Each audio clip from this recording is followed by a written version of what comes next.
All right, let's see here. Turn this on. And looks like we're go. Double check. Double check, check. Is it right? Higher Vibrations at Soulgy Network, SOULOGYFEST Spotlight Show with Christine. I believe we're ready to begin, ladies. All right. Thank you for showing up. Thank you. 3, 2, 1, 0. Boom. Good morning. I'm Higher Vibrations, and so are you.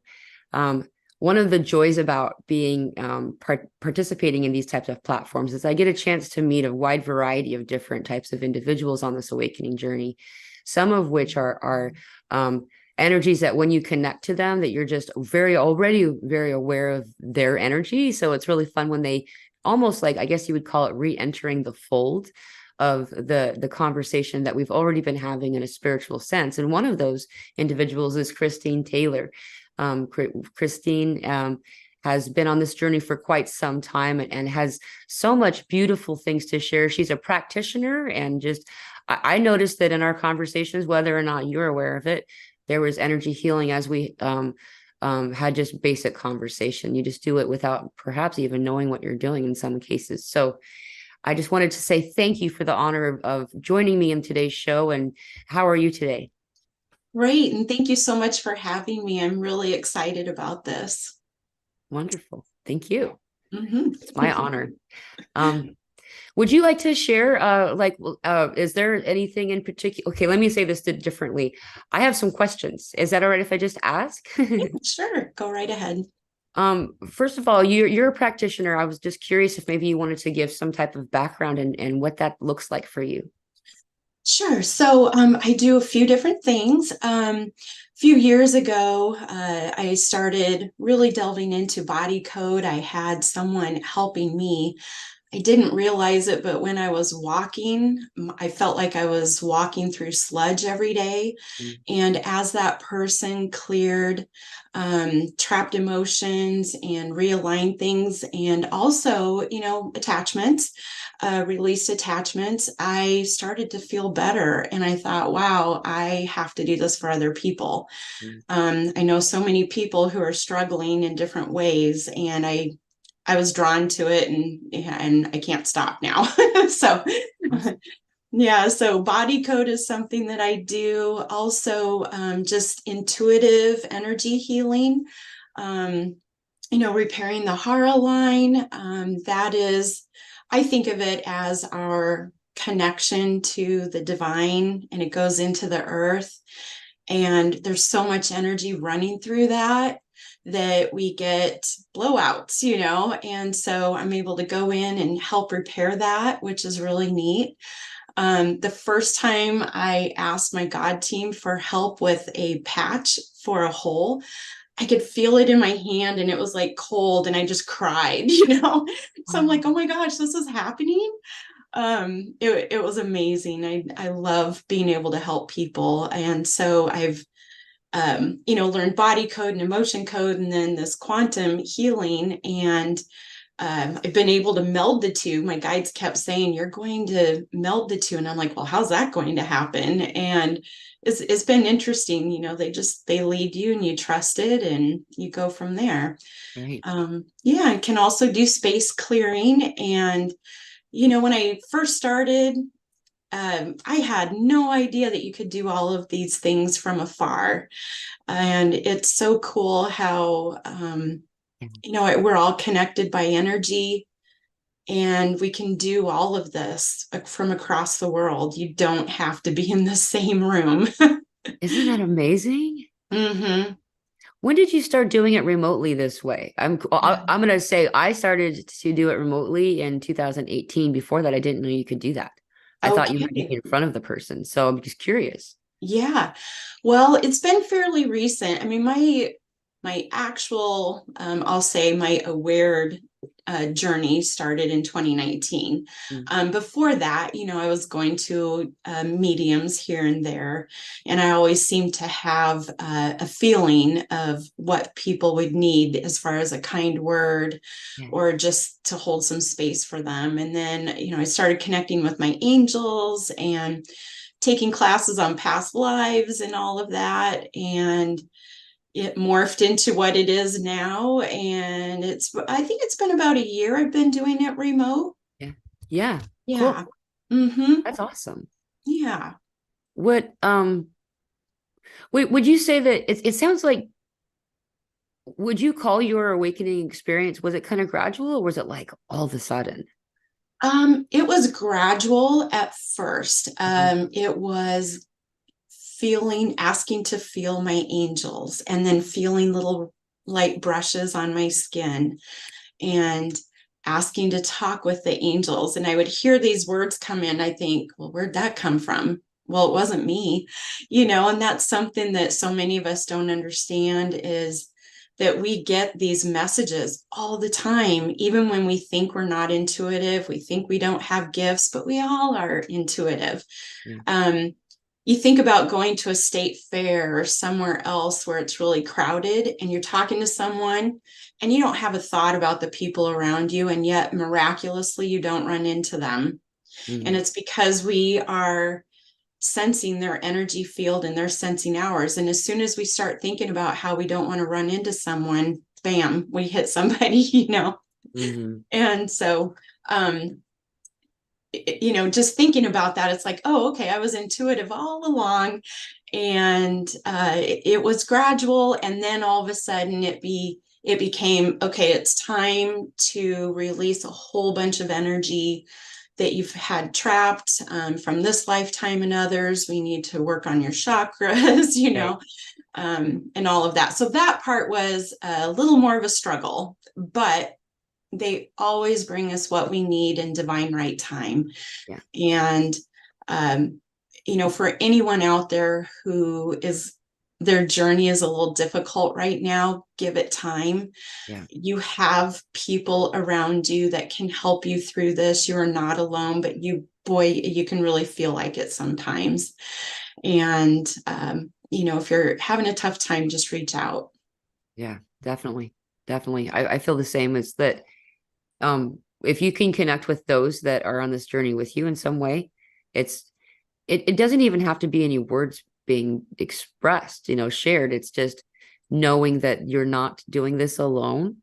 There's this, I don't know if I want to use the word bedazzlement that happens somewhere in between adolescence and puberty, in that place where we kind of forget what we knew already, and in that time we have this conditioning of like, you're odd or off or something's different. I'm curious though, because we've been really focusing on the child. This is like kind of what the conversations I've been having with guides and this type of thing lately, is because the emphasis right now is on these children that are, we call them already awake, and they're also having a new upgrade wake up that's happening. So those of us who are practitioners like yourself, who are already aware of these things, can you imagine right now all of a sudden being like in mastery of something that you don't even know about yet, kind of thing? That's what these kids are doing. And so the reason I'm bringing this to the fold of the conversation is that I feel really strongly that I want to ask you about your childhood. And so like exploring, perhaps, do you remember in this earlier time, like interacting with any beings or fairies or imagination type stuff? Like, do you have anything you'd like to share on this? I don't remember interacting with anyone, but I used to have a lot of really scary dreams, and come to find out I was doing work while I was sleeping. Yeah. And so, I had no idea. So I don't know if somehow, I think someone told me that at some point my angels decided, okay, this is enough for now, or my higher self did, and said, later, it'll come later. Right. And that makes a lot of sense. I mean,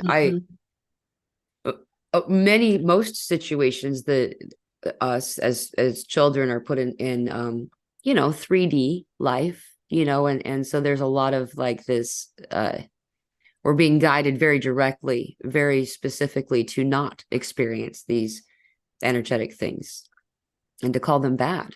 It's interesting. So you were doing, I guess my question is, when was the earliest age that you identified doing this energy work in your sleep space?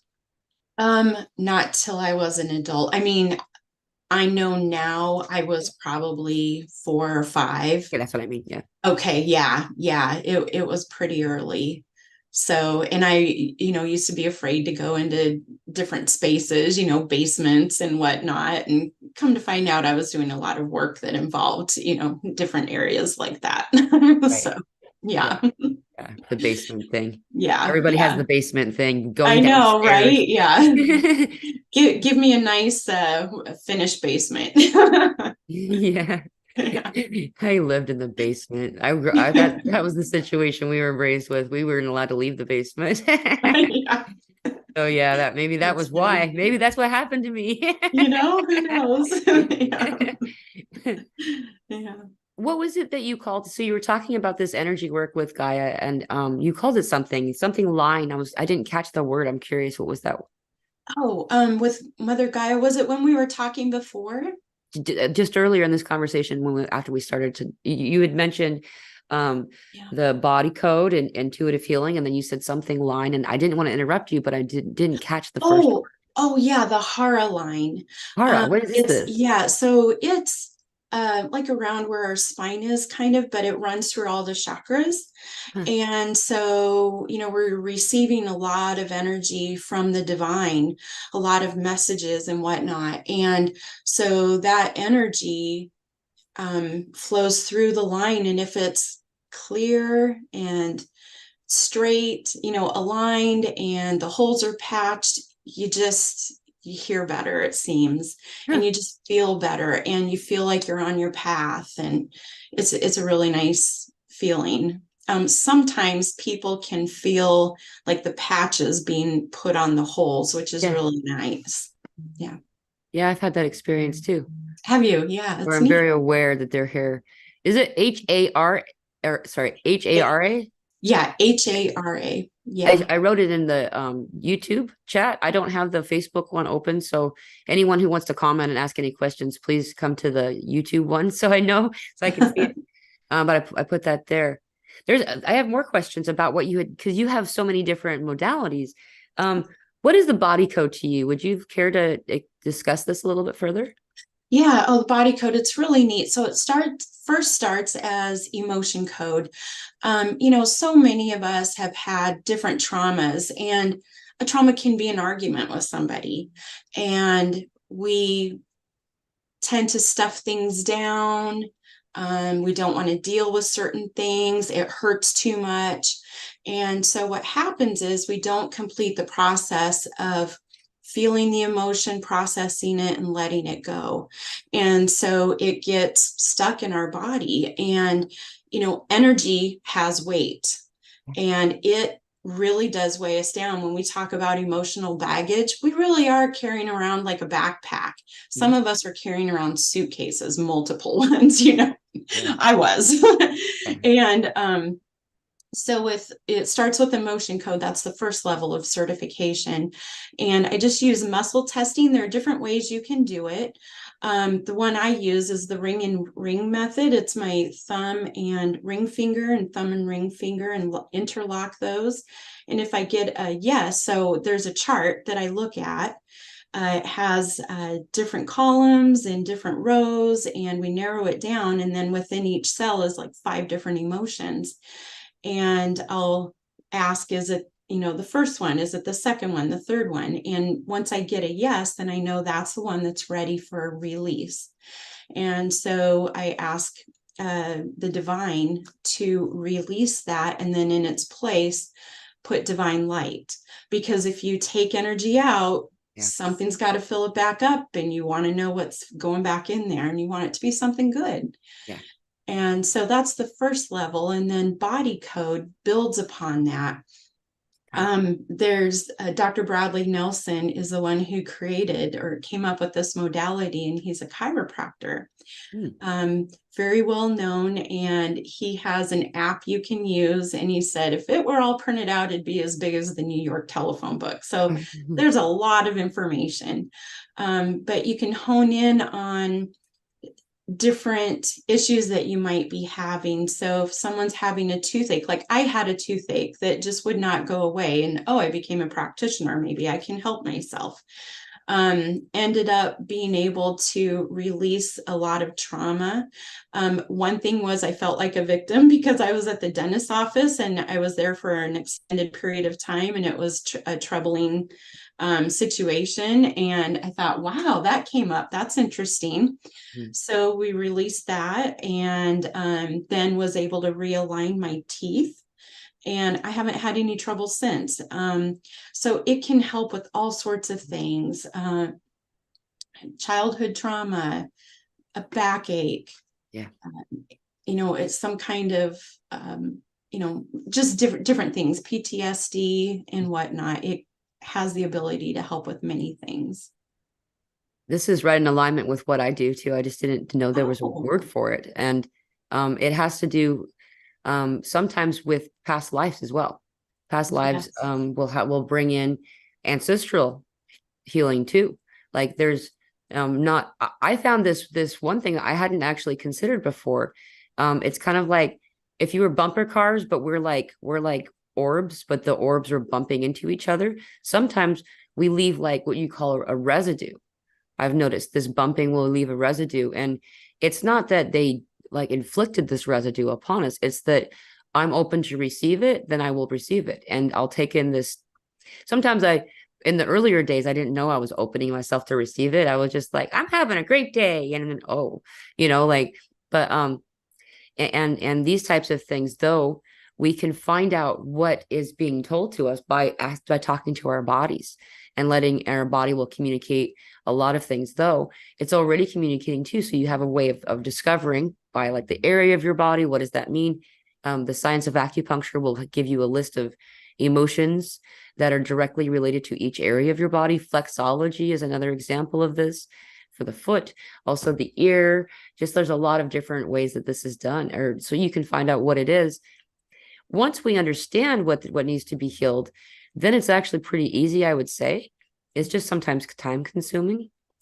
I do have a question. When you lock when you have the chain, does yes mean that you break away, or does yes mean that you're stuck? Yes means you're stuck. Yep. Okay. And if you break away, it's no. And it's the ring fingers. Yeah, it's the ring fingers. And it's really fun. You can do this standing in the grocery store, and there's the sway test, and say you're standing in front of cereal, is this good for me? Nope. You'll go back, stand in front of fruits and vegetables. Is this good for me? Yes. Right. I mean, you can do that just standing in your living room. You can test it out like that. Is pop good for me? Nope. Yep. Is water? Yes. And so it's really neat. And there are different ways you can do it. There's you can push your finger down. You feel a resistance. If it's yes, you feel resistance. And if it's no, then your finger will go down. Right. So yeah. There's another one that people keep talking about, the thumb. They do this thumb thing. Oh, okay. I don't know how that works exactly. I think that the thumb drops to a yes or no. I don't know which is what. I do the lean one. I call it the lean test. It's like sway, I guess is what you said. And I didn't do it on purpose. I just started noticing myself, because I'm that person in the grocery store that's like, why am I even here? This food's all gross, like, in my head. And so it's like, though I'll notice my body leaning toward, I started to get where I'm now getting an electrical charge, like static electricity, even from produce that isn't going to be in harmony for my body. Wow. That's neat. It shocks me. Yeah. It's like, that's no. really cool. Neat. I know, it's really fun to play with. Once you get in tune with your body will tell you all sorts of things. And then life just seems easier because we're going with the flow then. Right. There's something else that we can do to the things that we consume that I always feel like it belongs in this type of topic of conversation, is that once we do decide this is what we're going to consume or drink or whatever, there's still going to be some energy connected to this. It's really cool. I get to see this in some examples when it's like when we're picking fruit or vegetables or something, you can see the energy of it. And I did an example on my daughter and some of her friends back when we were in their places that there was three of them, and I had my daughter, we were picking cherry tomatoes, and you could see they were glowing. You could see the energy of the tomatoes. And when she picked them, they lost a little bit of their energy into her hand. She got it's good that she got it. However, then when she passed the two to her next friend, and they all got to see it, it was really cool. Then her next friend absorbed some too. And so the last friend got the least amount of the energy off of it. And so this example, they were all in a happy place. They were like, wow, this is a fun experiment. Wow. Now we change the people in that row into disgruntled workers. Someone who's maybe having relationship issues, family issues, something's going on, whatever, and while they're interacting with that food and with no malicious intent at all, when you're doing a menial task, it's really easy to end up wandering off into thought and into these things that are unpleasant or whatever, and so that energy is being then put into this food. It doesn't stay there forever. We can easily clean it. We can ask it to leave and thank it for leaving. And so I'll notice that I'll always, what I do is it's like I'm accepting love into my hands. This is why people pray over food. I used to be one of those kids. I was like, I'm not going to pray, but and then you take the love that's in your palms that I've accepted and put it down into the food. And I noticed you can feel it. You can feel the fear. It's called fear but it can sound like anger or whatever, collecting in the tops in your palms, and then release it. Thank you. I release you. And then back again. When we do these types of things, I love you. Speaking, I love you to the foods, the waters, like we say, I love you to the bath water, these types of things. It really does change, and it tastes different. It tastes better, and so it's something that's just a good practice when you're, rinsing off your produce. Say something lovingly while you're doing it, and it changes everything about it. Yeah, absolutely. I know someone taught me as well. You can also, do that. And also, may this be everything my body wants and needs, and nothing more and nothing less. And I do that with medication as well, because I try not to take very much, but once in a while you need to. And Right. so, yeah. Honoring your own body and not having any, this is against the rules type thing really is, because this is something that's really interesting, Chris, is that back in 2007, my daughter's always been a vegetarian. She's never enjoyed meat. She's always liked bacon every 6 months or so. But other than that, she just doesn't eat meat. And that was fine. Then in 2017, my body started to say, I don't want meat. I would eat meat and I would get sick. First, it was ground meat. Then, slowly over time, it changed. I'm bringing this up because then in my head, click, that means that people who are on the awakening journey are all vegetarians or vegans. This isn't actually true. I found then now over the past 6 months, on and off, I've become carnivore and not again. I'm back and forth. And I'm using this example to highlight, to say that even if you think you got it figured out, your body might tell you something different. When I get those cravings, I honor my body. And, sometimes the craving is because my body knows that it's going to just go right through my system, and it's because it needs to flush out my system. Sometimes it's, something that they're whatever. I don't need to know why, though. I have used this practice more that you just described regarding meat, is saying, I'll say what I want it to do. And that's true for all things, spirit, all this. It's they don't, until we tell it what we want it to do, how is it supposed to know? I'm asking you, Carrot, to assist me at this time to bring me the nutrients that I need. And also, I can't think of a problem that I want to solve right now off the cuff, but yeah. And just say, whatever's in perfect alignment with my body and my needs at this time. And it will taste different. All of a sudden you'll have a bite, and then you'll do it, and then have another bite, and you'll notice the flavor has improved, because it tastes good if your body needs it. Absolutely. I know I've noticed the same thing too, because last fall, it was like I wasn't eating any meat at all. And then this summer, suddenly I wanted more meat. And I'm like, what is going on? And so, yeah, it's just listening to my body and what my body needs in that moment. Right. Mm-hmm. Yeah. Yeah. Worked out great for me because I mean, honestly, like if I was full on vegan before I came to Texas, I would be more concerned. My thought was because all I ever all I've ever seen about Texas is like usually there's barbecues in every movie, every scene, there's big giant steaks and stuff. And I was like, we'll see how this goes. But sometimes though, it's we find that we go back into that now we don't need it at all anymore, and that's okay. So listening to your body. Absolutely. Yeah. Mhm. What is the intuitive healing? How does that work for you? Yeah. So for me, I get images in my third eye, in my mind's eye. I also hear, but it's my own voice and it's internal. It's not on the outside. I've heard one voice one time on the outside, and it was my cousin who had crossed over, and that was so beautiful.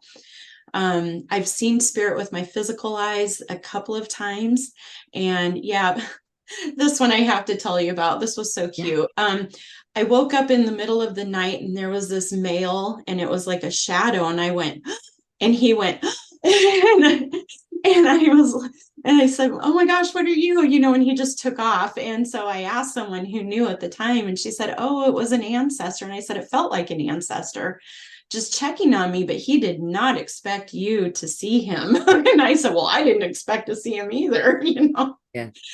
So that was funny. Yeah, those are really funny. Right? I know. I thought, oh, that's so cute that he was startled as well. Mhm. But sometimes I'll get a word, sometimes I'll get a paragraph of, an idea. I typically, if I see somebody get an impression of someone, it's a silhouette, and then I'll get an impression, oh, they're 5'4" or something like that, or they've got dark hair. Yeah.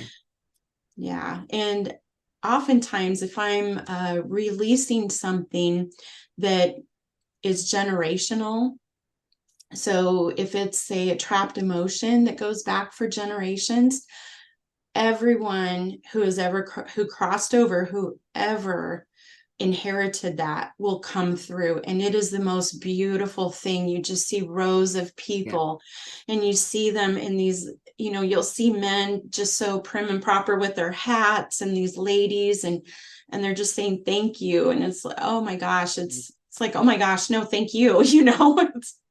Yeah, it's amazing. I have that same experience. I can validate that. Yeah. And it's a celebration. Like everybody's like hooting and hollering and just like, if they were shouting, they're not, but it's just that energy of like, yes. Right. Yeah. Yeah. Yeah. They're like, oh, we've been waiting so long for this, or we're so glad it won't continue, or whatever it is. Yeah. Yeah.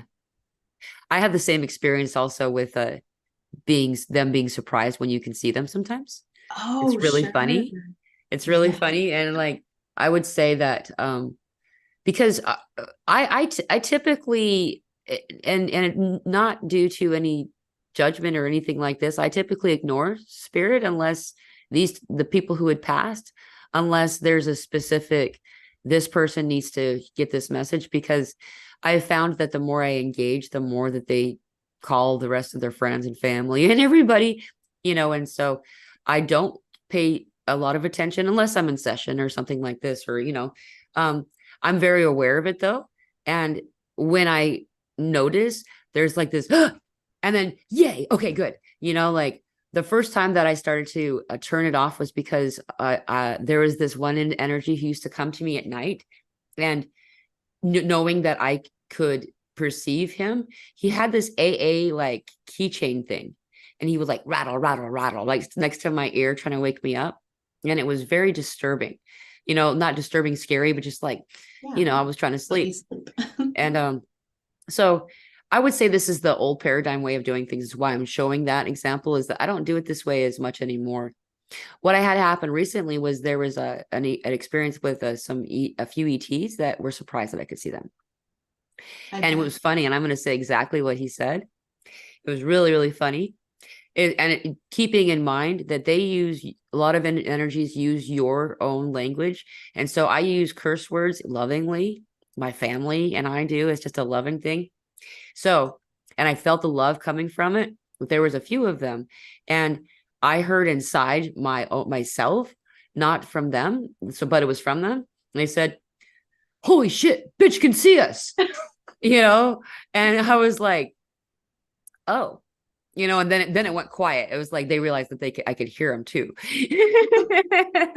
I thought that was really funny. Yeah. Oh, that's awesome. I should tell you, or the first time I saw spirit in my third eye, or really did, other than angels, in my bedroom, I have a closet like many people do. I was clearing my home with sage. And I was still really new to this. And there was something in my closet. And I'm like, you need to get out of there. I was like, get out now. I don't know what you are, but you need to get out. This little girl popped out and she said, you scared me. You're too loud. And I'm like, what's going on? But I knew she was there. I just knew it. And so, I told her I was sorry that I was too loud, but I didn't know what she was. And, how could I help her? And she said, well, I'm ready to go now. And I'm like, you're ready to go. Okay, well, why didn't you go? And mind you, I had never even thought about helping anybody cross over. I had no idea how to do this. Right. And she said that she hadn't gone over because, she couldn't trust it because she had trusted other things before and she was just hurt, And so Jesus, and I can't remember who else came in, but they came and took her.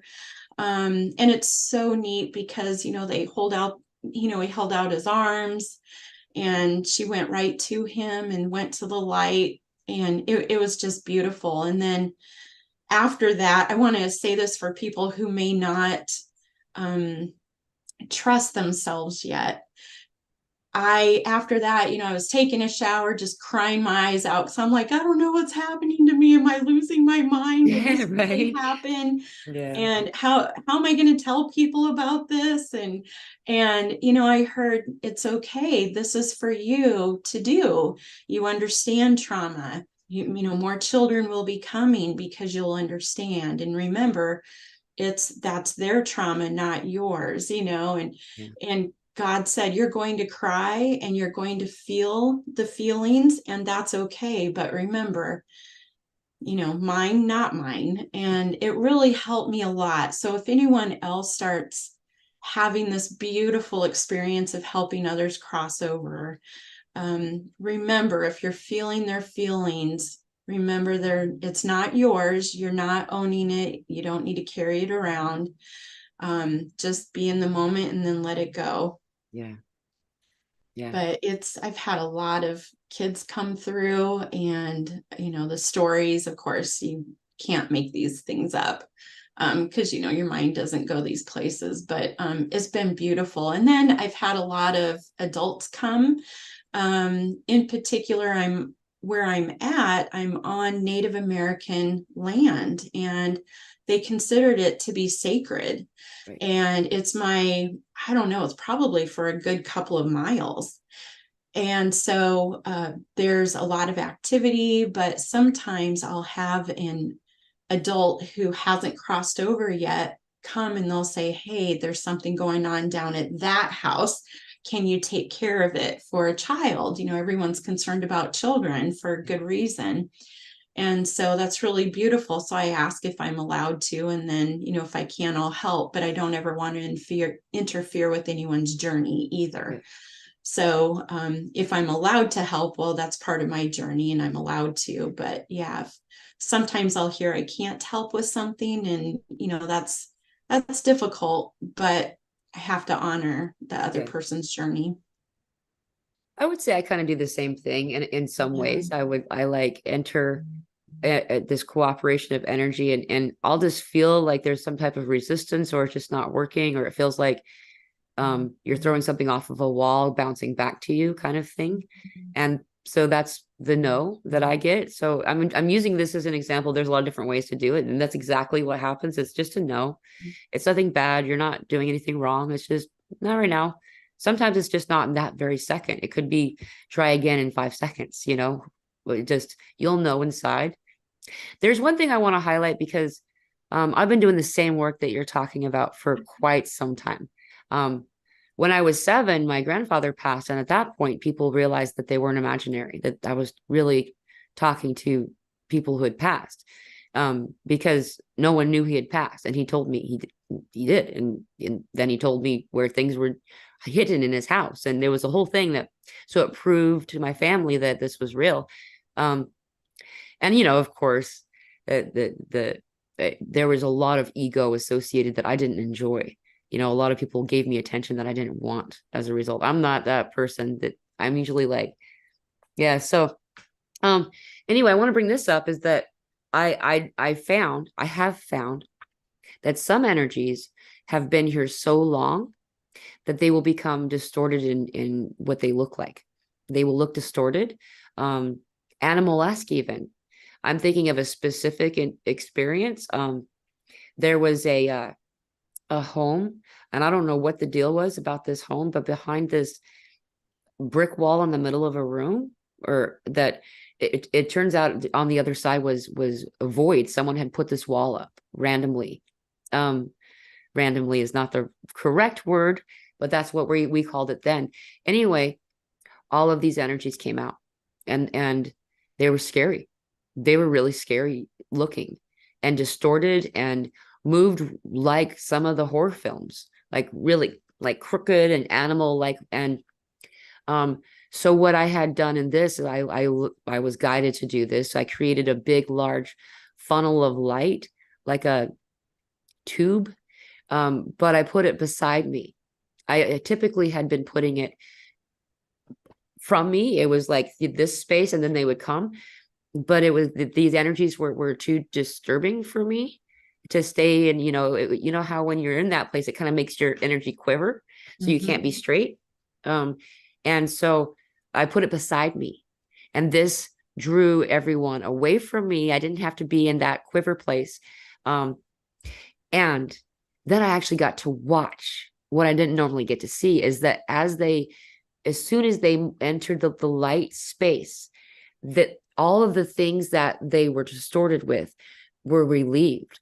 And it was like a gradual, like going through a curtain of water and being covered in dirt and then being cleaned by it. And then as the release happened, you get to see what they really look like. You get to see, like, there was a little boy that was like a dog. That was what was the most scary for me. And it was a little boy, and he'd been here stuck in distortion for so long that's how it came across for me. Why am I telling you this? Is because there's not a reason to be afraid. And it's good to know that if you're having these types of experiences, not always are they, it's just that they've been stuck for a lot longer than, I'm impatient if I have to wait at an extra long light. You know what I mean? And the traffic light. And so, and then always, every time, there's always a huge wave of gratitude that's sent through and into me. That is such a gift and so beautiful. Like, I would do it anyway if they didn't give me anything. But then you just go, poof, and it's like, it's spiritual crack. It is. I know, because I had a number of energy attachments that came to light, when I said it was pretty easy and then it wasn't, it was like, okay, now it's time. We're going to get rid of all of this. And I guess they were drawn to my light because, I've chosen to be a healer. And so they didn't know that they were looking for healing, and I'm sure that's what happens with you too. But so many of them, when I've done it different ways, but healing them before they're released. And so many times they end up being children, and it's just, you just want to help more and more as much as you can. Yeah. And then the energy around all things changes, like there's a residue. It's cool when we do this type of work. I used to, when I was in college, I created a paranormal research society is what we did. And it was a big thing because I was in Utah, and like, it was just like not typical but we made it work. And what we were doing was we were going into these homes. There's a lot of abandoned homes in the area that just because of energy that was there, and it was just kind of disrupting to the groups, the people. Man, my light is being really weird right now, probably because this, but anyway. And we found that most of this, I got really distracted by the light and I forgot my point that I was making here. Oh yeah. And as we do this work, we find out that when we pull back, the building looks bigger. Like I've gone into people's homes. This is my favorite. I've gone into people's homes where they live there and done this type of clearing. And then they assume that I had cleaned like a maid, because every corner to them in their perception, they didn't know what was there, but they knew that there was clutter in the corners of their house. And it wasn't a physical manifestation of clutter. This was where the energy was collecting. And so, it sometimes if they don't know what I'm doing, like they just think I'm just hanging out and maybe, helping them wipe down their counter. Cause I'm one of those people bring into their house because I can't stand being in a dirty house, and they'll just like disappear. So the house will get cleaned. So they, I'd be doing the dishes and also doing this other kind of clearing. And then, so it's not untrue when someone doesn't know what's occurring and they're not ready to hear it, I'll let them think what they want to think. I'm not going to argue with them. I did clear it. I was like, yeah, it was pretty dirty, and I'll sometimes try to plant a seed and say there was some spiritual clearing that needed to be done too. This is years ago. This is, back before I was very open about talking about any of this. And it's just really cool that you can see a physical manifestation of that when you do some type of clearing. It is neat. Yeah, because people will say it feels lighter in here, or it looks lighter. My lights seem brighter. Yeah. I'm like, yeah, I know, right? Isn't that neat? Yeah. Yeah. Yeah. There's so much energy. I mean, when I started, I didn't understand that it was in the walls, that it was in, everything you touch. But like you said, it is. And Yeah. you bring things into your home and you got it from a thrift store or wherever, it has everyone's energy that's ever touched it. And if it hasn't been cleared. And so, yeah. And especially particular types of things, I've noticed that metal, so jewelry in particular, because that's what I tend to touch or interact with, railings in a public situation and stuff, we'll find that there's more energy that collects in these types of minerals. Yeah, that makes sense because everybody's touching it. And yeah, it does stay, doesn't it? It just tends to stay. I know. I've heard that cast iron is one where energy really stays. Yeah. That's true. And then there's the rebarb that's in most of the concrete that we walk on. And that's why I bring that up. My comparison is, so I just came from a town of 5,000 people in Sasquatch country, where at 10 p.m. they turn off the stoplight, because no one's driving anywhere. And then I moved to Houston, Texas, which is, I don't know, it's close to 3 million. I don't remember, 2 point something million. And the difference is that when I walk on the concrete here barefoot, like, because I'm a barefoot person, I'm most always barefoot. I can feel more energy, and you can tell where the rebarb is. You can feel it, and you can feel how many people have walked over those paths and not been very happy when they did it. That's neat. I've never thought about that. That's really interesting. Yeah. Really interesting. I know lately I've been doing a lot of trying to help Mother Gaia by consciously thinking, okay, every step is a divine step, and just seeing that light go down into the ground through me, and as I walk, it's trailing behind me. And so, but I love what you're picking up there. That's neat. Yes, it feels like prickly. It doesn't feel like nothing's bad's happening. It's I did notice self. I observed self, and that when I was walking around barefoot and spending so much time walking on the concrete instead of focusing on the grassy areas, that after a while I would get grumpy.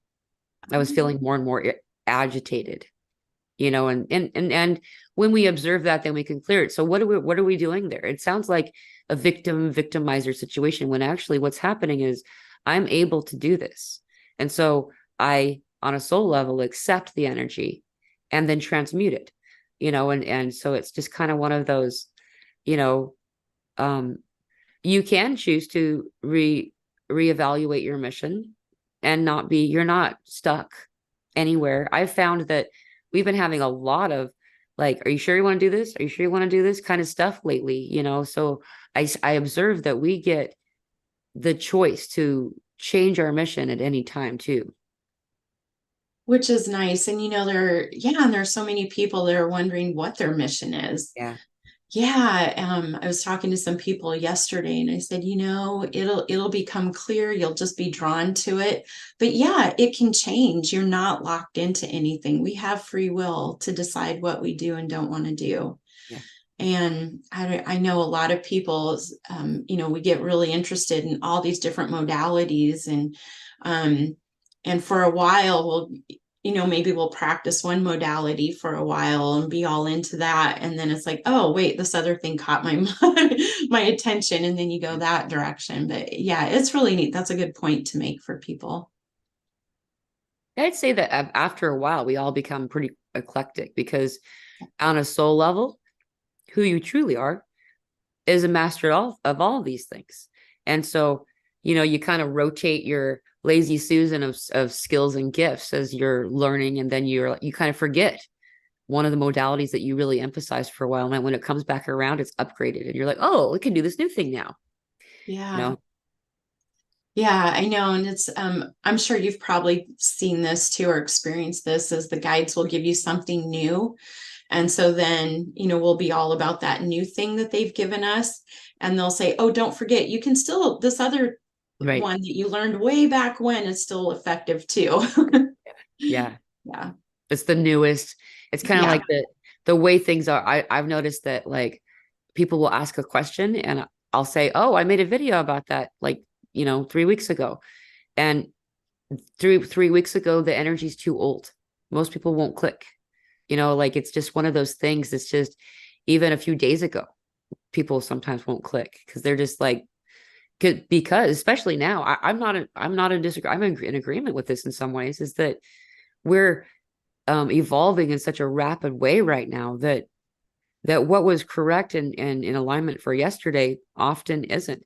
However, I can also say that I've had some really amazing experiences where, because I don't go and say, okay, I'm going to go to this channel and see what content they have today. I used to. I don't any longer. What I do is kind of like the magic 8-ball, I guess is another way of saying it, is when I click on YouTube and go to the main page, and what needs to come through for me ends up on that first home page, it's like, and sometimes it's 12 years old. It's a video from forever ago that, if, it was following my, what I'm typing or anything like this, it wouldn't have picked it up. It's organic in the moment, exactly what I needed at that time. So songs, music that were created long before I was born are bringing forward significance that are being needed in that particular moment for that energy.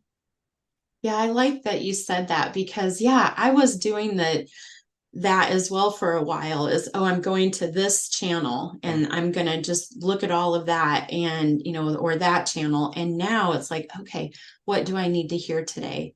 What is appropriate for me right now? What do I need to know? And it's funny because it'll come up maybe I'll watch the video, whatever it is, and then a real life situation will happen where I can apply that maybe later that day or within the next couple of days. Right. So it's really neat when you start seeing all of those synchronicities. Yeah. And people will ask you something and you're like, wow, I didn't know about the answer to that until 2 days ago, Yeah. So, Yeah. yeah. But you were given the answer right at the right time for the moment that it was needed, right before you interacted with that individual. It's just perfect alignment.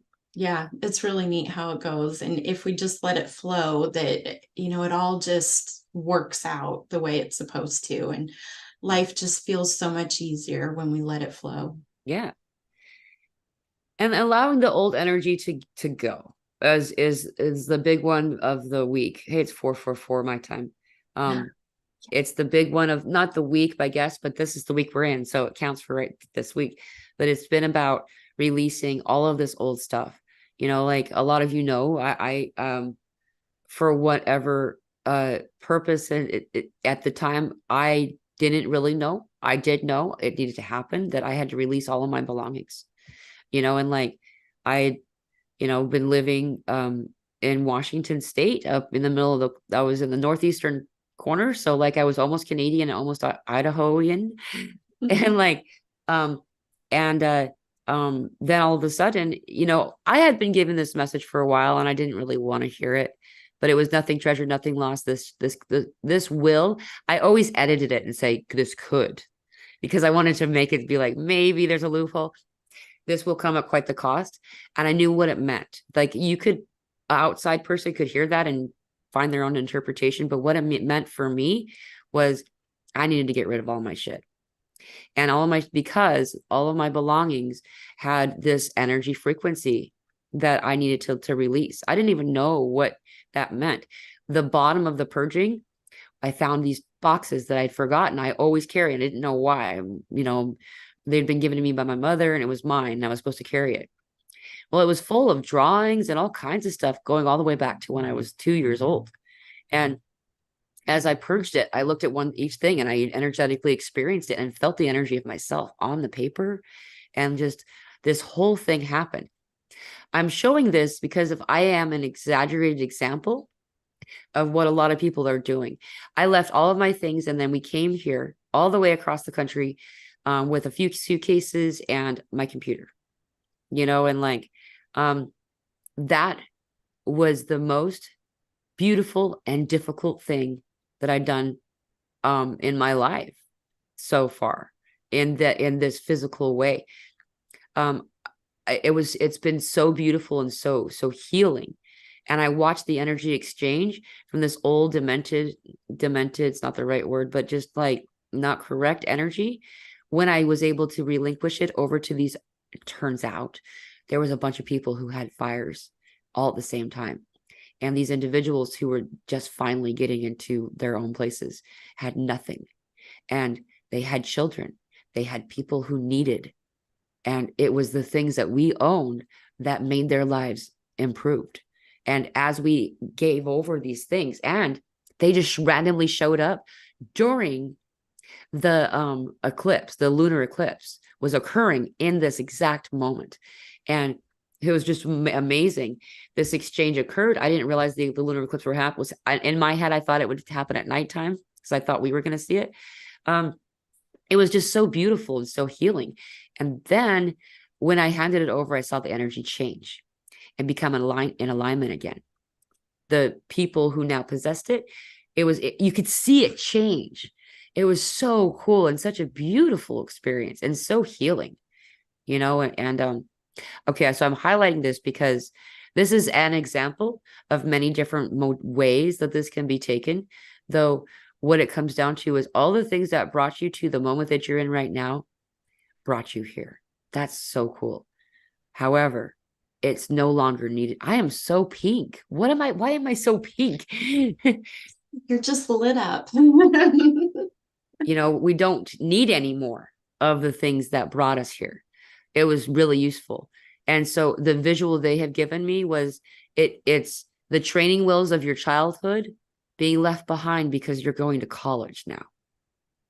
Why would you take your baby training wheels to college? it makes sense. And so we're leaving a lot of these kinds of things behind. And I'm curious if you've seen this manifest in your life in any way. Yes, I feel like I hit rock bottom. And it was really difficult, and I wasn't sure how I was going to get out of it. And yeah, I'm rebuilding my wealth. I'm, rebuilding even better, how I love myself. I always thought I loved myself. No, I didn't. I didn't. And so, yeah, it's like I kind of had to hit rock bottom with all of that in order for everything to purge so I could just rebirth. Yeah. And it's beautiful. Every day is just better than the last day, Yeah. Even when it's a struggling day, because, we have that, we're human. Even then I can see the light at the end of the tunnel. I've always been a glasses half full person, which I'm really thankful for, because when I was going through the tough times, I could still see that little sliver of, that silver lining. Yeah. And so, but yeah, I haven't had anything as dramatic as you, but I've had my own. Yeah. And it's been really good, very difficult, but good. So, Yeah. yeah. To emphasize the pain is a good idea too. Like we were talking about, it's uncomfortable, a lot of this stuff. Like it's not like at the end you're cheering. It's the roller coaster that you're holding on really tight. You're saying, we're all gonna freaking die. Why did we do this? And all this stuff. And I'm just really considering your choices for your life and all this kind of stuff. And then it starts to slow down, and you see your friends at the gate waving excitedly for you to come and tell them what it was like, and everybody on the ride start cheering, and you don't want it to be over now. Wait, I didn't want that to stop, and it's just that when we're in it, it feels really uncomfortable. And then that's where I've been at now too, is just like, okay, now it's done. You kind of feel like, I've been seeing this visual in my head and hearing it. I haven't watched Lord of the Rings in so long, but I've watched it many times, so I haven't. But it's Frodo at Mount Doom, and he's like, "It's done, it's gone." I feel that way, like the burden of the ring of power. You know what I mean? It's just the energy is off, and now we get to start again. Now we get to create again. What are we going to create today? Right? Yes. I know, it's like I'm ready for my abundance, and abundance meaning the self-love, the people in my life, all of that. And I say that often, and who may I help today? And may everyone I encounter today be everything, or may I be everything I'm meant to be for them, and may they be everything they're meant to be for me. And it's not always a fuzzy encounter with people, but that's not always what I need. Sometimes I need to be shaken up a little bit, so then I can address something and work on it and release it and then move forward. But yeah, they say once we get through that really tough spot, that it's not going to be as hard again, which is really nice. And, I think as long as we keep working on ourselves, we're not stagnant. But really, once you get to the other side, you don't want to be stagnant. You can't help it. These little things come up, these triggers, and it's like, okay, I see that. What do I need to work on? Yeah. Triggers are awesome too. Like I remember when it got to be popular, people would be like, trigger, and that meant you're supposed to stop. And I was like, I would always be so confused because I mean, I still, and that's, so therefore at that time, I still did too, have more to heal. So I too get triggered. And I find within every trigger is something really beautiful and deep. And like, I cannot say that in the moment, I could thank the person in the moment of the trigger. I would say that it takes probably a few hours or even a day before I want to be grateful to them sometimes. However, this helped me to see that when I'm triggering other people, even if it's uncomfortable and they're doing the whole trigger, it's if my intention's correct, I could say, because I'm not a button pusher. I'm not that person that I'm like, ooh, button. Though, if my soul guides me without knowing what's going on in my consciousness, that I'm going to push someone's button, then obviously they needed that right then, and you can see it from afar too, even if they're still grumpy about it. You can see them being able to achieve some type of amazing healing and growth, and I would say that the most motivating thing for change, for healing, for growth is discomfort. Yes. Yeah, it is, isn't it? I mean, it just simply is. Yeah. Because otherwise we're pretty comfortable where we're at. And Right. so we think, oh, we don't need to grow in that area. Take Right. care of that, Right. I don't know about you, but I'm finding that more and more people are holding more for the collective as well. I know Yes. I know you are, and I am too. And so it's like when I am triggered, when I know that I've addressed something, it's like, okay, is it mine or is it the collective? And okay, great. I have an opportunity to consciously help the collective. We're always helping the collective when we heal ourselves, but it's really neat when it's like, this really is for the collective or from the collective. Let's pull that out, Yeah. Yeah. Yeah. And how would you suggest a person could tell that they're experiencing collective healing rather than individual healing? I think sometimes when we can't put a finger on why that's a trigger, that's typically, I think, when you can figure, okay, it's something bigger than you. Yeah. I would say the same. Yeah. Yeah. And then I'll usually check in. Like I get information guidance just like everybody else in different ways, and mine is just a little bit more pronounced than some people. And so the exchange you mentioned earlier, by the way, that you heard a disembodied voice. Mm-hmm. I've not had very many experiences like that either, though the one that I heard, I'm now realizing was actually Pamela's voice. Oh, It's the most bizarre thing. Like, I didn't have such a deep voice back then, and she told me this was my last life as human. mm-hmm. And that was when I had been diagnosed with systemic scleroderma, and I was like, whatever, I'll come back for my next lifetime. Screw this. I'm freaking done. And she told me, well, yeah, but this is the last time to do the last one. And I was like, fuck. All right. And so I had to do some healing. And the systemic scleroderma is a disease, a terminal illness that after onset, you have less than 10 years before all of your organs systematically shut down. So my organs were one at a time stopping working and then coming back on, only at a lower percentage than they were functioning earlier. And it was, and I was so progressed that based on their calculations, I was at the 11-year mark almost. And so they were like, you could go anytime, and kind of thing. And anyway, I embraced death in that time, and I did have some experiences. And then I was made aware that if I wanted to do this work, I could do it in Pamela instead of being, because the next plan was I was going to be born in 2021. Okay. And now, and when the awakening was already fully underway, and so I would get to be a star child instead of Pamela, which, I would love to look back once this is done energetically and compare notes and see what it would have been like if I had made the other choice, though. Mm-hmm, mm-hmm. Anyway, why did I go on that tangent? We were talking about something else and I jumped all the way over there. Yeah. I don't remember, but Yeah. it brings up exit points, how there are different exit points that we have. And it's interesting when you start looking around at how many people are exiting right now.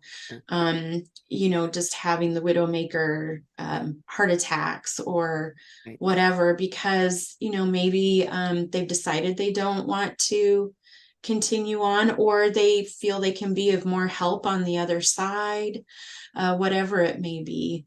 But it's really interesting. Yeah.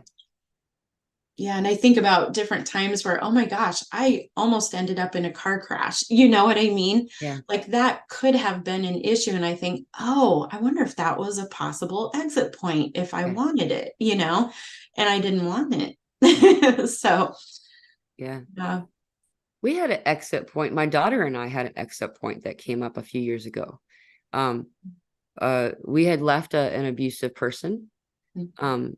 and someone had tampered with my truck and shoved a cap underneath the accelerator.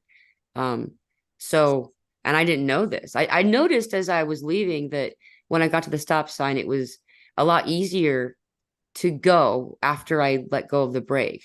Anyway, over, a couple of hours of stopping here and there for errands, all of a sudden we were at almost full speed and couldn't stop. And my daughter was screaming, "This is my dream. We're going to die." And I was like, not helping, like I didn't know you could put it in neutral to then turn it off. I didn't know that. And so we were just careening through, and there was a thought that I had. I'm like, well, we could pull off into that field that because this is farmland where I was at. So we're going around some tight farm roads. There's the fact that we didn't crash is like in itself. But I decided I was going to pull into this field, and last second, my brother shouted, "Don't do it." Right. And he's dead. And so he came in and we both heard him. Fast forward. I ended up calling 911 while I'm going 95 in a 15-mile-an-hour road. And they told me about the neutral. Returning later on, I mean, going back where I came from, turns out that field that we were going to go into had probably a 35-foot drop, but it was an optical illusion. It Oh, looked like it was just like a little bump, but it wasn't. We would have, I don't think we would have exploded like Hollywood, but it wouldn't have been good. Why do we say this? Is that, see, there was a couple of times that in this story that I could have chosen and been like, well, this is what we're going to do. Like I did have a few moments of embracing it until I was like, but I had mama on. I was doing mama bear. My kiddo was right there and she's screaming, "We're going to die." And I'm like, we're going to not, and so we called in these energies that assisted us. So I would say, and I have had 5 near-death experiences in my life where I full on died, that I made choices after death too. There was a conversation. They're like, "You want to do some more? Like this was planned that you would leave right now, but guess what? Enough free wills have made it possible to do more. Do you want to stick around?" And I'm always surprised at myself, since I was so suicidal and depressed in my earlier years, when those times happened and there was no hesitation. The answer is yes. Let's go back on the roller coaster. Yeah. Isn't it crazy how that is? Because, when I was growing up, decades, severe depression. A lot of people didn't know it because I hid it well, but yeah, it's like, but I always still had that thirst for life. Like, no, I gotta stay, even though, Mama Bear came in. It's like, I can't do that. Yeah. Yeah. You brought up how you heard your brother in that moment. I remember one night, maybe a year or two ago, I had my phone on. I was playing music through the night, binaural beats. Is that what you call it? Yeah. And all of a sudden, I heard, "Get up." And it had to be like 20 different people. My phone was about to explode. It was so hot. And I thought, boy, if I didn't get up, if I hadn't done that, what would have happened? That could possibly have been another exit point, or at least a very difficult future, Right. if that phone had exploded so close to me. Right. But it's amazing how they work. They come in, they talk to us all the time, even if we aren't sure that they do.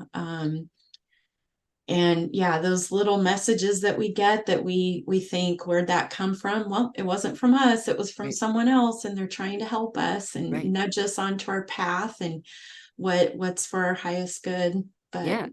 yeah, that's Yeah. beautiful about your brother. Yeah, I love him. Yeah.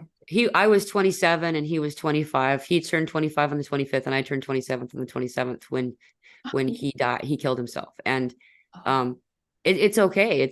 There's some things that everybody has that when I he has had and still is my closest, dearest friend. He's always been. And I always at the time at a younger life I would look up to him as the spiritual advisor in my life. I'm very in tune, and I'm happy that this paradigm is leaving us, that we get to be in this place where people are um stabler, more yeah. stable. There's Yeah. something else I wanted to add. I forgot to say this about that story too, is that leading up to, this is when we were in the middle of the woods. So we didn't drive distances that frequently. We had acres and acres and acres of stuff to do, and so it was just like a weekly grocery store kind of thing, usually. Um, Leading up to going, I kept getting this. So when I get deja vu, there's usually a sensation associated. So there's like a base emotion of a message. And I kept getting this deja vu experience with impending doom. And it was so frustrating because I would say, can you be more specific? And I kept seeing window washer fluid. And they kept telling me, you got to refill your window washer fluid. And I'm like, dude, I just filled it up. Like, I'm fine. But I went and made sure I had some more. It was actually on the porch when I came home after this big thing.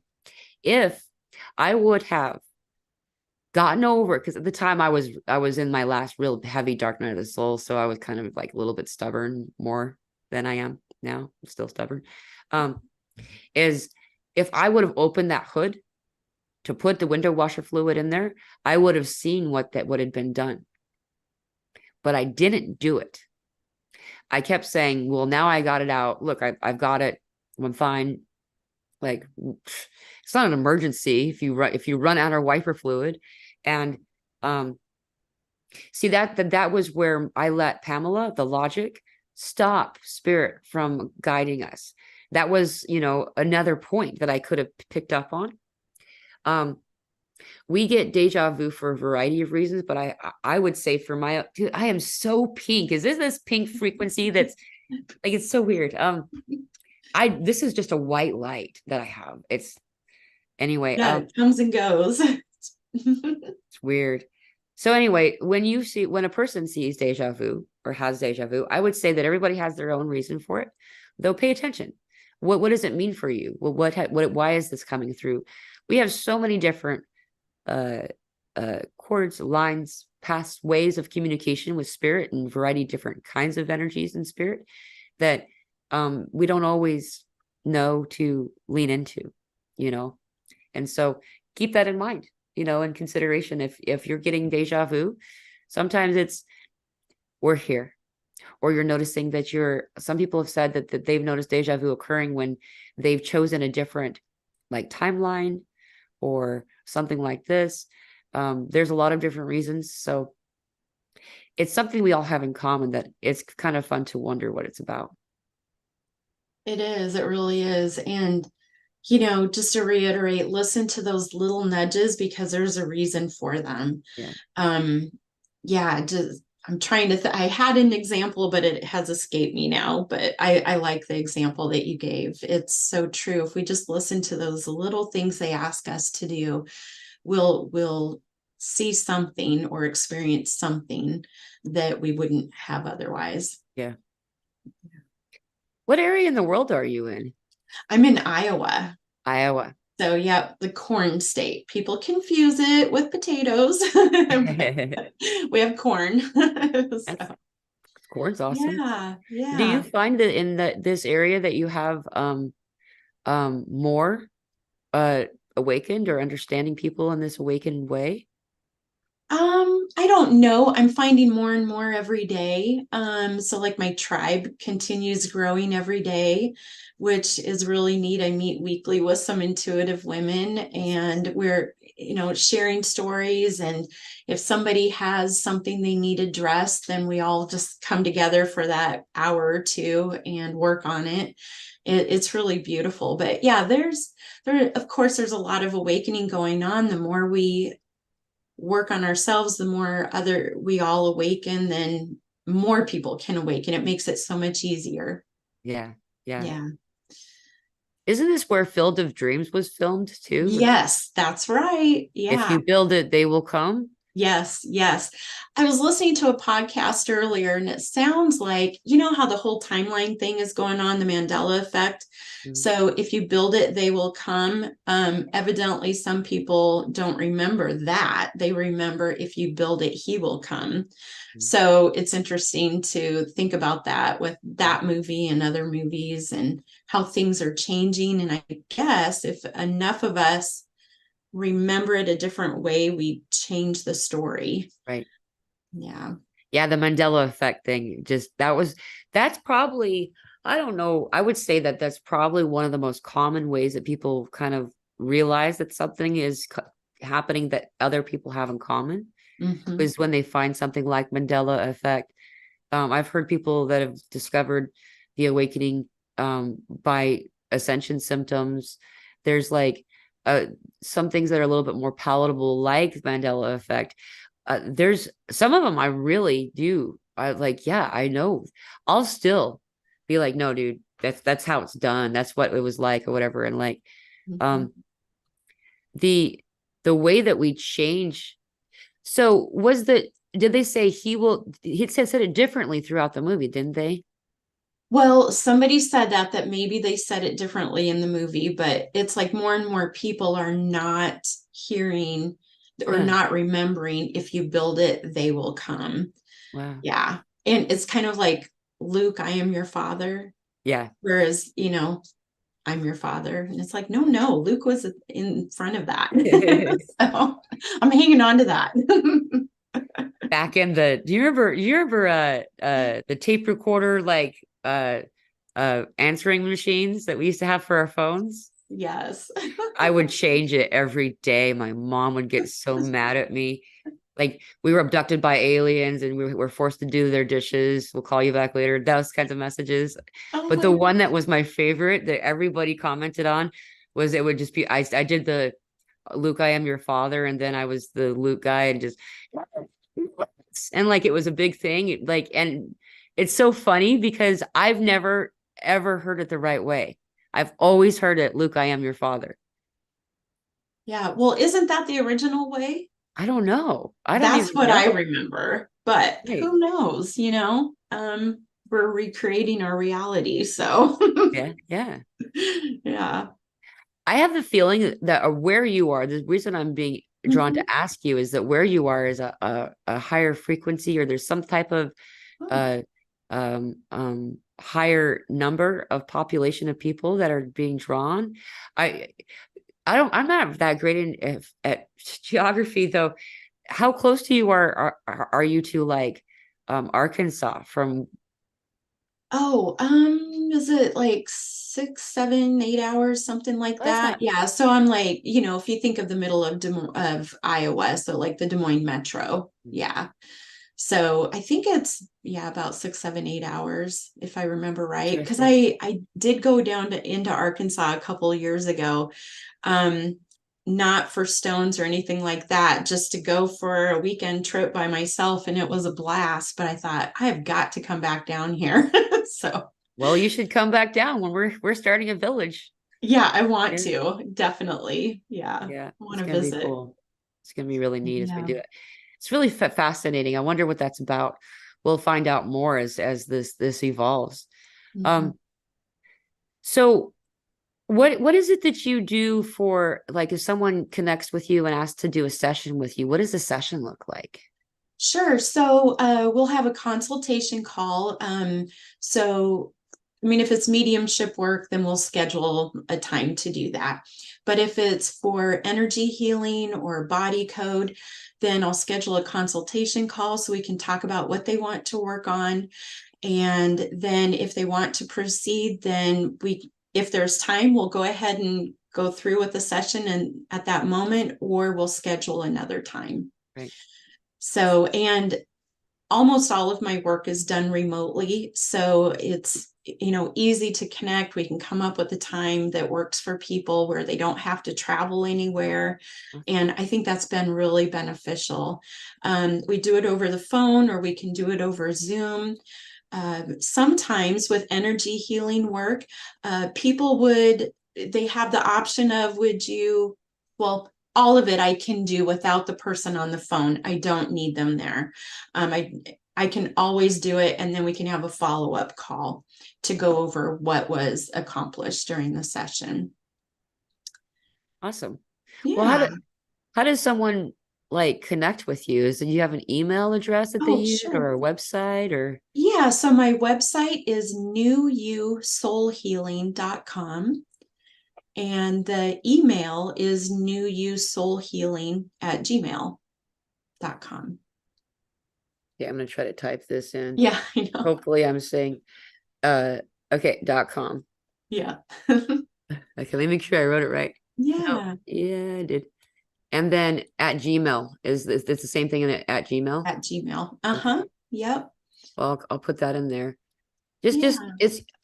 I would love and encourage for anyone who's interested to connect at Gmail to connect with Chris. Chris is a fun energy, and we're not done talking. I just want to be sure that we get this information out for people before we wrap it up, because one of the cool things about coming on these kinds of shows is that people get to find out that you exist, that you are someone who is a servant and available to do service, and there's such a need right now because we're all connecting in this remote way, already. And we're practicing how to do this collective consciousness, like shared telepathy experience.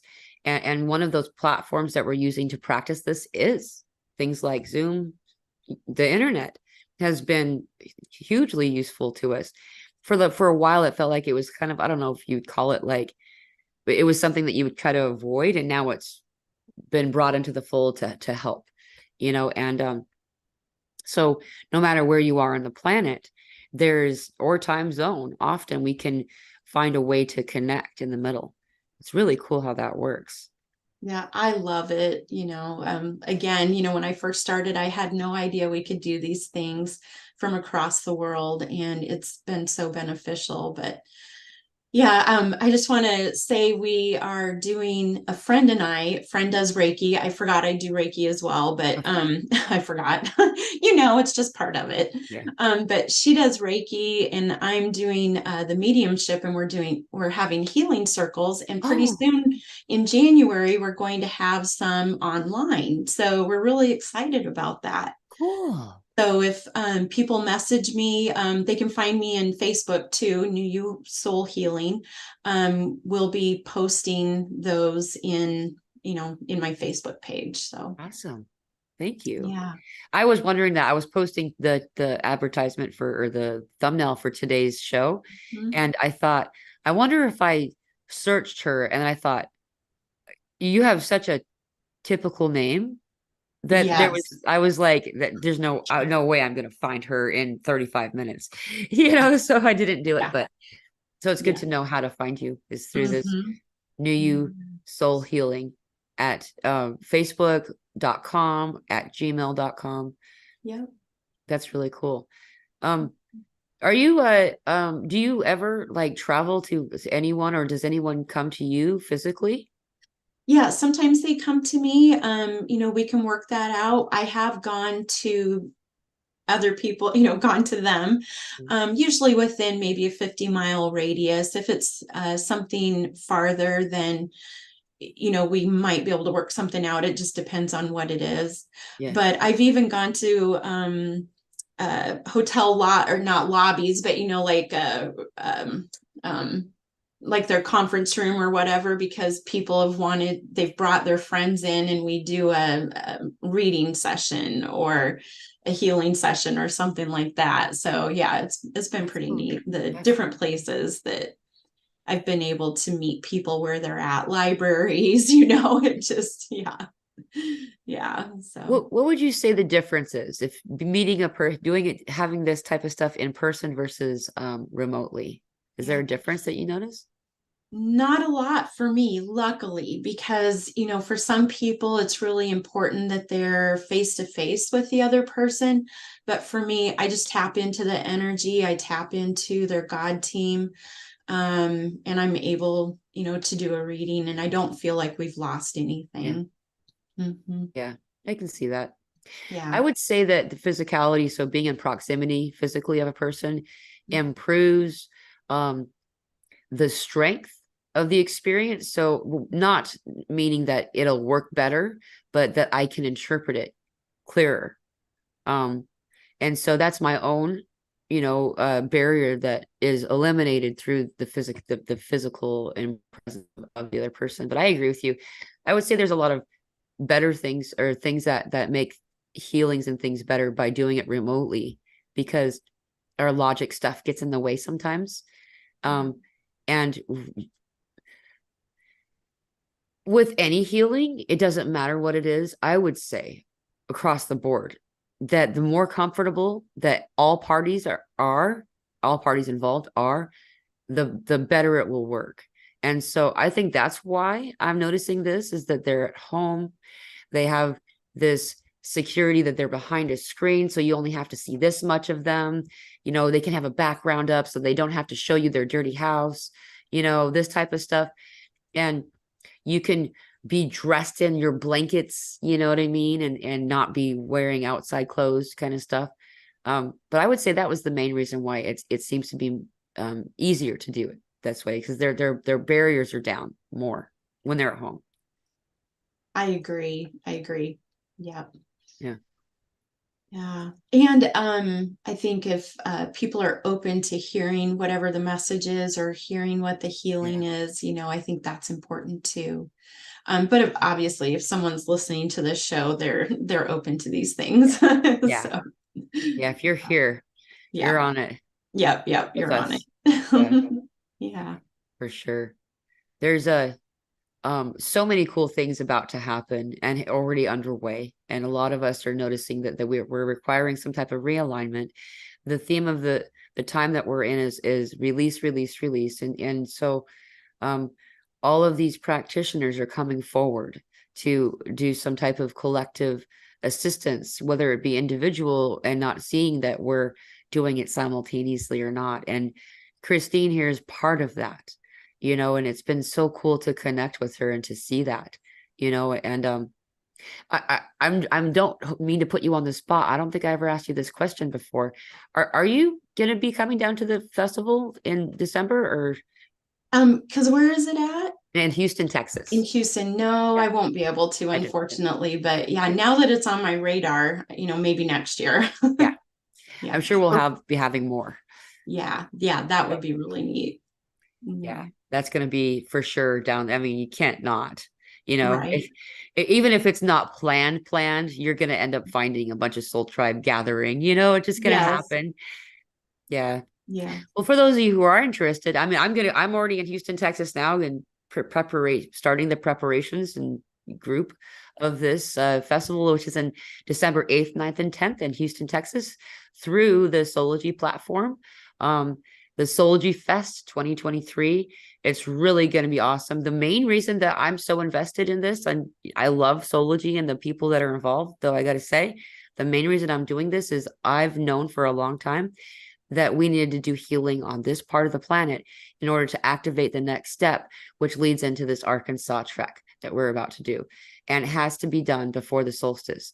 Todd, out of the blue, 3 days after I got this message, called me and said he's doing this, and didn't even get a chance to finish his explanation that this is what the festival is going to be like or whatever. I think he was trying to talk more, and I was just like, yes, the introvert hiding in the woods, hadn't been on airplanes since I was 18, had no desire to even explore the possibility, especially after 9/11. I'd heard all kinds of airport stories. No hesitation, because we needed to be here. And turns out I needed to be here even earlier than that. And we've been doing a lot of stuff, a lot of work here since we've come.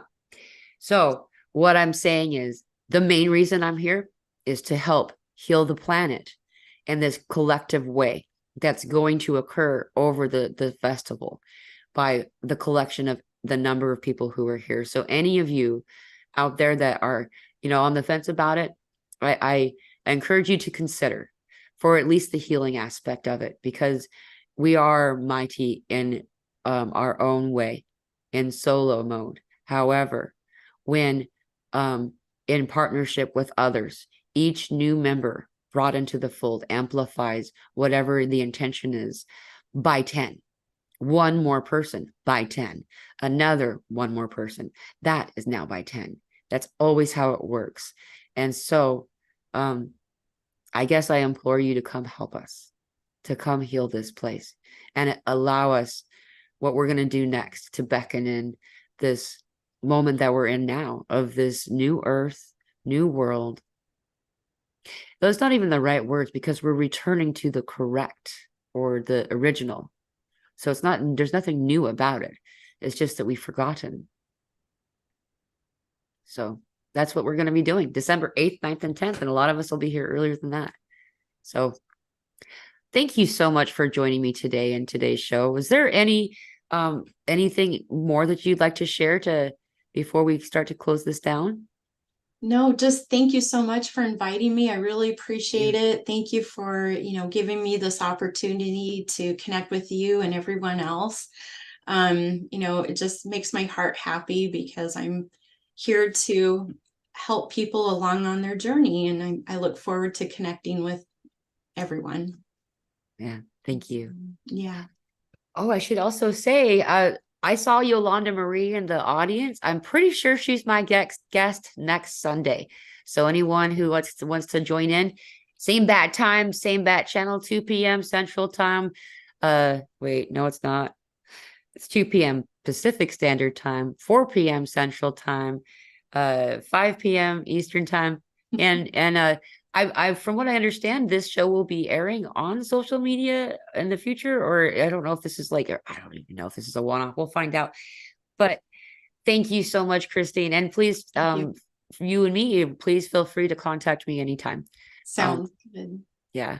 I just love you. You're so amazing. Thank you so much. I feel the same way about you. Thank you. Thank you. Thank you. Thank you so much. You're so beautiful. Thank you all for joining today's show. Thanks for tuning in and supporting my lovely friend here. She's amazing. I see everybody in the audience. We have stereo Sarahs. There's 2 different Sarahs. There's TJ, Kara, and David's here, Miss T, Yolanda Marie. I didn't shout anybody out. I was just so involved in the conversation. So I just want to say thank you again, everyone, and we'll see you next week. Thank you, Christine. Thank you. Bye-bye.